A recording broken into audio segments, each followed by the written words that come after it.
Hello BSc six semester, कैसे हैं आप सभी लोग। आज हम बात करने वाले हैं हमारे अगले टॉपिक की।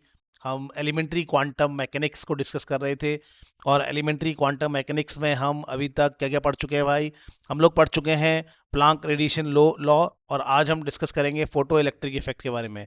ठीक है, फोटो इलेक्ट्रिक इफेक्ट के बारे में डिस्कस करेंगे और क्या क्या क्वेश्चंस हमारा इस टॉपिक से बनता है वो हम देखते हैं। तो हमारे पास ये क्वेश्चंस हैं जो हमारे पास एग्जाम में हमसे पूछ सकते हैं। इसके अलावा न्यूमेरिकल्स भी आते हैं और इन्हीं क्वेश्चंस को डिफरेंट डिफरेंट तरीके से पूछा जा सकता है।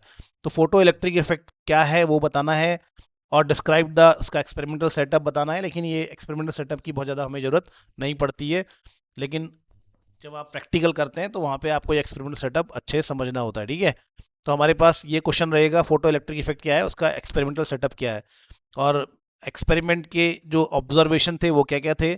State the main experimental observation. जब फोटो इलेक्ट्रिक इफेक्ट कराया जाता है तो उसके क्या क्या ऑब्जर्वेशन रहते हैं। आइंस्टीन फोटो इलेक्ट्रिक इक्वेशन क्या है, वर्क फंक्शन क्या है, थ्रेशोल्ड फ्रीक्वेंसी क्या है, उनके बीच में क्या रिलेशन है। Explain why classical wave theory failed to explain the photoelectric effect. तो ये सारी बातों को हम अभी धीरे धीरे करके डिस्कस करेंगे। ठीक है, ओके। तो हमें यहाँ पे देखना है कुछ चीज़ें जो रॉन्ग होंगी हम उनको हटा देंगे। ओके चलिए, तो सबसे पहले हम बात करते हैं भैया हमारा फोटो इलेक्ट्रिक इफेक्ट क्या है। बहुत ही आसान फंडा है। हम क्या करते हैं, फोटो इलेक्ट्रिक इफेक्ट का मतलब है किसी मेटल पर जब हम लाइट को डालते हैं। ठीक है, किसको डालेंगे, लाइट को या रेडिएशन को डालते हैं। ठीक है, जब फोटो किसी मेटल पर जब हम लाइट को डालते हैं मेटल सरफेस पे, लाइट के पास कुछ मिनिमम एनर्जी होनी जरूरी है। ठीक है, तो ऐसा बोलेंगे कि जब हम किसी मेटल पे लाइट डालते हैं विथ मिनिमम एनर्जी, ठीक है, कुछ मिनिमम एनर्जी रिक्वायर्ड एनर्जी, ऐसा बोलेंगे कि जब हम किसी मेटल सरफेस में लाइट को डालेंगे विथ सम रिक्वायर्ड एनर्जी जो चाहिए होती है, तो इस मेटल सरफेस से जो एटम्स होते हैं उनके इलेक्ट्रॉन्स बाहर आ जाते हैं। इलेक्ट्रॉन्स बाहर आ जाते हैं, इसी फिनोमिना को हम क्या कहते हैं, फोटो इलेक्ट्रिक इफेक्ट कहते हैं। तो यहाँ पे ये लिखा हुआ है कि फोटो इलेक्ट्रिक इफेक्ट क्या है। ये एक फिनोमिना है जिसमें कि इलेक्ट्रॉन्स बाहर आ जाते हैं मेटल सरफेस से जब उसके ऊपर रेडिएशन डाली जाती है सफिशेंटली हाई फ्रीक्वेंसी की। मतलब एक ठीक ठाक फ्रीक्वेंसी की होनी चाहिए, ऐसा नहीं कि कम हो, नहीं चलेगा। तो अब हम पूरे फंडे को समझते हैं कि ऐसा क्यों है। जब एक मेटल सरफेस पे हम लाइट डाल रहे हैं तो ऐसा आखिर क्या हो जा रहा है कि उस सरफेस से इलेक्ट्रॉन निकल जाते हैं। तो उसको समझते हैं। तो ये मेटल सरफेस को अगर हम बहुत ध्यान से देखेंगे तो मेटल सरफेस में क्या होंगे, मेटल के पार्टिकल्स होंगे, मेटल के आयंस या एटम्स होंगे। ठीक है, तो इन मेटल के एटम्स में क्या होता है, न्यूक्लियस है और इनमें ये इलेक्ट्रॉन्स होते हैं। ठीक है, ये इलेक्ट्रॉन्स इन न्यूक्लियस से बंधे रहते हैं, इसको कहते हैं nuclear force, nuclear charge sorry. तो ये जो इलेक्ट्रॉन्स होते हैं वैलेंस, तो हम एक बार फिर समझ लेते हैं। ये हमारे पास क्या है, एक मेटल का सरफेस है और ये मेटल के सरफेस में मेटल के क्या है, एटम है। और ये एटम का आखिरी वैलेंस इलेक्ट्रॉन होना चाहिए, आखिरी शेल का इलेक्ट्रॉन होना चाहिए, उसकी बात यहाँ पे की जाती है। वैलेंस शेल का होना चाहिए, मतलब अंदर के इलेक्ट्रॉन्स होंगे तो वो न्यूक्लियस से टाइटली बंधे रहेंगे। तो इसलिए अंदर के इलेक्ट्रॉन नहीं होने चाहिए। ठीक है, बाहर बाहर के इलेक्ट्रॉन। तो मेटल के सरफेस में जो एटम्स होते हैं, उन एटम्स के जो बाहर के इलेक्ट्रॉन्स होते हैं, वो इलेक्ट्रॉन्स अपने न्यूक्लियस से लूजली लूजली बंधे रहते हैं, क्योंकि वो बाहर है ना, दूर दूर हैं। तो वो अपने न्यूक्लियस से उतने अच्छे से अट्रैक्ट नहीं होते हैं। तो जब हम क्या करते हैं, जब हम इसके ऊपर एनर्जी डालते हैं, लाइट डालते हैं, तो ये लाइट क्या करती है, इन इलेक्ट्रॉनों को हिट करती है। ठीक है, और इस अट्रैक्शन को ये लाइट तोड़ देती है। ये लाइट क्या करती है, एक तरह से इस अट्रैक्शन को तोड़ देती है, इन इलेक्ट्रॉनों को हिट करती है। और ये इलेक्ट्रॉन जो है, और ये अट्रैक्शन को तोड़ती है, इन इलेक्ट्रॉन को हिट करती है, तो ये इलेक्ट्रॉन क्या है, बाहर आ जाते हैं। ठीक है, इसी को हम क्या कहते हैं, इसी प्रभाव को हम फोटो इलेक्ट्रिक इफेक्ट कहते हैं। ठीक है, ओके। अब ये जो लाइट हम डाल रहे हैं, इस लाइट में कुछ मिनिमम एनर्जी का होना बहुत जरूरी है। इस लाइट को जो हम यहाँ पे डाल रहे हैं, इस लाइट में कुछ न्यूनतम ऊर्जा का होना बहुत जरूरी है। क्योंकि अगर वो न्यूनतम ऊर्जा नहीं होगी तो फिर ये लाइट, ये रेडिएशन क्या करेगी, ये जो इलेक्ट्रॉन और न्यूक्लियस का अट्रैक्शन है, जो इलेक्ट्रॉन न्यूक्लियस से बंधा हुआ है उस अट्रैक्शन को ये लाइट खत्म नहीं कर पाएगी। तो लाइट में एक मिनिमम एनर्जी का होना बहुत ज़रूरी है, और उसी एनर्जी की वजह से ये जो न्यूक्लियस इलेक्ट्रॉन को पकड़े हुए है वो अट्रैक्शन खत्म होता है और इलेक्ट्रॉन क्या है, बाहर आ जाता है। ठीक है, तो क्या बता रहा हूं मैं, इसको ध्यान समझना, फिर हम इसमें एक बार फिर समझ लेंगे इसको। तो मैंने क्या बताया कि भाई मेटल सरफेस है, मेटल सरफेस में मेटल सरफेस में एटम्स हैं, एटम्स में ये न्यूक्लियस है, ये आखिरी के इलेक्ट्रॉन्स हैं, ये इनसे न्यूक्लियस से अट्रैक्टेड है लेकिन बहुत अच्छे से नहीं होते। तो यहाँ पे एक लाइट आती है, रेडिएशन आती है, ये रेडिएशन इन इलेक्ट्रॉनों को हिट करती है, इनको एनर्जी देती है और इस अट्रैक्शन को तोड़ती है और ये इलेक्ट्रॉन बाहर निकलते हैं। ठीक है, तो हमें यहाँ ध्यान देना है कि लाइट में क्या होनी चाहिए, लाइट में एक मिनिमम क्या होनी चाहिए, एक मिनिमम एनर्जी यहाँ पे क्या है, रिक्वायर्ड है। एक मिनिमम एनर्जी होनी चाहिए, एक मिनिमम एनर्जी होनी चाहिए जो क्या करेगी, जो इलेक्ट्रॉन और न्यूक्लियस, वैलेंस इलेक्ट्रॉन लिखना ठीक रहेगा, जो वैलेंस इलेक्ट्रॉन और क्या करती है, वैलेंस इलेक्ट्रॉन न्यूक्लियस के बीच अट्रैक्शन को कम करती है, खत्म करती है, के बीच का जो अट्रैक्शन है उसे तोड़ती है, उसे खत्म करती है। ठीक है, उसे खत्म करती है। ठीक है, उसे खत्म करती है।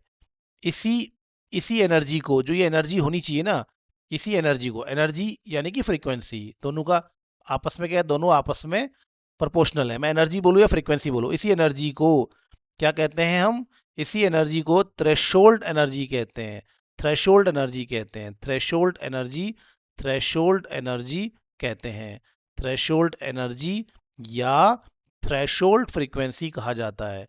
ठीक है, थ्रेशोल्ड फ्रीक्वेंसी कहा जाता है।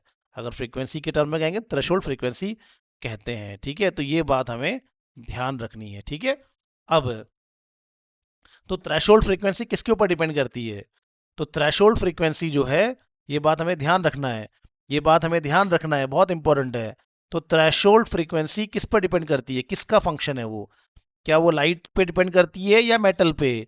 तो थ्रेशोल्ड फ्रीक्वेंसी डिपेंड्स अपॉन, किस पे डिपेंड करती है, डिपेंड्स ऑन मेटल, वो मेटल का फंक्शन है, डिपेंड्स ऑन मेटल। क्यों, क्योंकि भैया मेटल तय करेगा ना, मेटल के एटम तय करेंगे। अगर मेटल का एटम बहुत बड़ा होगा तो उसका न्यूक्लियस से इलेक्ट्रॉन बहुत दूर है और ये बहुत ही लूजली अट्रैक्टेड है, तो ऐसे इलेक्ट्रॉन को निकालना बहुत ही आसान होगा। इसके लिए कम एनर्जी लगेगी, मान लो इसके लिए मान लो 3 लग रही है। लेकिन अगर एटम छोटा है, अगर किसी मेटल का एटम बहुत छोटा है तो उसका इलेक्ट्रॉन न्यूक्लियस के बहुत नज़दीक होगा, उसका वैलेंस इलेक्ट्रॉन न्यूक्लियस के बहुत ही नज़दीक होगा और वो बहुत ही स्ट्रांगली अट्रैक्टेड भी होगा, और ऐसे इलेक्ट्रॉन को निकालने में दमखम लगेगा, ऐसे इलेक्ट्रॉन को निकालने के लिए बहुत एनर्जी लगेगी। तो यहाँ पे आपके पास लाइट में ज़्यादा एनर्जी होनी चाहिए, तो यहाँ पे 10 एनर्जी की आवश्यकता है मान लेते हैं। तो यार ये डिपेंड किस पे कर रहा है कि ये थ्रेशोल्ड एनर्जी 3 होगी या थ्रेशोल्ड एनर्जी 10 होगी, ये डिपेंड लाइट पे नहीं करता, ये डिपेंड किस पे करता है, मेटल पे करता है। ठीक है, अब मेटल को 10 की एनर्जी चाहिए, मेटल को कितनी एनर्जी चाहिए, 10 की, भैया 10 एनर्जी की लाइट रेडिएशन पड़नी चाहिए, तब मेटल का इलेक्ट्रॉन अपने न्यूक्लियस को बाय बाय कह पाएगा। ठीक है, तो मेटल को अगर 10 की चाहिए तब मेटल उस 10 की लाइट मांगेगा। तो लाइट कितनी लाइट कितनी है उससे कोई फर्क नहीं पड़ रहा, मेटल पे डिपेंड करता है। अगर 3 एनर्जी चाहिए मेटल को तो 3 से भी काम बन जाएगा, 10 एनर्जी चाहिए मेटल को 10 से काम बन जाएगा, 50 चाहिए तो 10 से भी काम नहीं बनेगा, 50 चाहिए ही चाहिए होगी।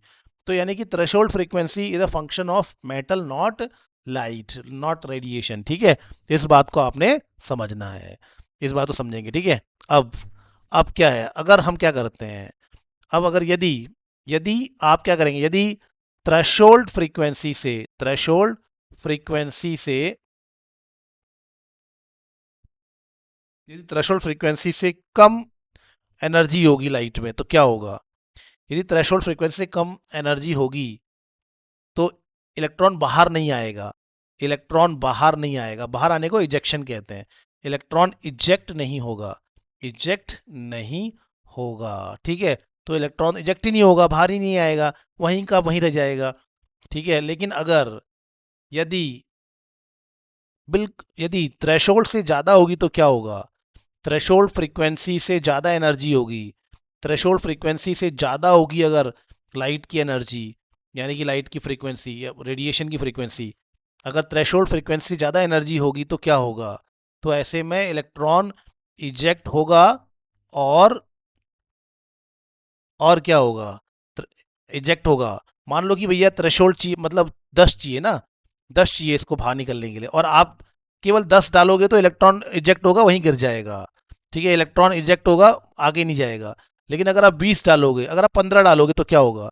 15 में से 10 कंज्यूम हो जाएगी इलेक्ट्रॉन को ये बाहर निकालने के लिए, और बाकी बची हुई 5, जैसे 15 डाली ना आपने, तो 15 में से 10 कहाँ है? 10 इलेक्ट्रॉन को बाहर निकालने में खर्च हो गई, और 5 इलेक्ट्रॉन की काइनेटिक एनर्जी में चेंज हो जाती है। मतलब इलेक्ट्रॉन, जैसे लाइट आई, इलेक्ट्रॉन में टकराई, अगर उसको 10 चाहिए और 10 ही दे रहे हो तो हल्का सा ऐसे बाहर आएगा। ठीक है, बाहर निकलेगा बस थोड़ा सा। ठीक है, लेकिन अगर इलेक्ट्रॉन को आप क्या कर रहे हो, 15 दे रहे हो, 10 से बहुत ज़्यादा दे रहे हो, तो 10 लेकर वो पहले निकलेगा बाहर, और बाकी बची हुई एनर्जी को एब्जॉर्ब करके उसकी वो किस में चेंज हो जाएगी एनर्जी? वो काइनेटिक एनर्जी में चेंज हो जाएगी। इलेक्ट्रॉन तेजी से बाहर निकलेगा, इलेक्ट्रॉन तेजी से बाहर निकलेगा। ठीक है, तो ये बात को आपने अच्छे से समझना है। ठीक है, तो यदि हम थ्रेशोल्ड फ्रीक्वेंसी से ज़्यादा एनर्जी देंगे होगी तो इलेक्ट्रॉन इजेक्ट होगा, और एक्स्ट्रा एनर्जी जो होगी, extra energy, extra energy threshold energy के अलावा एक्स्ट्रा एनर्जी इलेक्ट्रॉन की, इलेक्ट्रॉन की किस में चेंज हो जाएगी बच्चों? काइनेटिक एनर्जी में, काइनेटिक एनर्जी में, काइनेटिक एनर्जी में चेंज हो जाएगी। ठीक है, extra energy electronic kinetic energy में चेंज हो जाएगी। इस बात को भी ध्यान रखना है। ठीक है, तो ये बातें आपने ध्यान रखनी है। तो क्या है भैया, बहुत ही सिंपल है कि हम जब किसी मेटल की सरफेस में ठीक ठाक लाइट एनर्जी की रेडिएशन डालते हैं तो मेटल की सरफेस से इलेक्ट्रॉन बाहर निकल जाते हैं। इसी को फोटो इलेक्ट्रिक इफेक्ट कहते हैं। ठीक हो गया।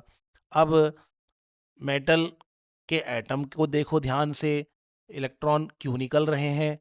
क्योंकि जो रेडिएशन है वो, उसमें एनर्जी होती है, वो एनर्जी मेटल और न्यूक्लियस के बीच के न्यूक्लियर अट्रैक्शन को, न्यूक्लियर चार्ज को, न्यूक्लियर जो उसका नाभिकीय आकर्षण है उसको ख़त्म करती है। तभी तो रेडिएशन की जरूरत पड़ रही है। खुद ही क्यों नहीं निकल जा रहे वो इलेक्ट्रॉन? क्योंकि वो बंधे हुए हैं न्यूक्लियस से। तो जो हम रेडिएशन डाल रहे हैं उसकी एनर्जी उस अट्रैक्शन को ख़त्म करती है, और वो इलेक्ट्रॉन फिर क्या है, बाहर निकलते हैं। ठीक है, ओके हो गया।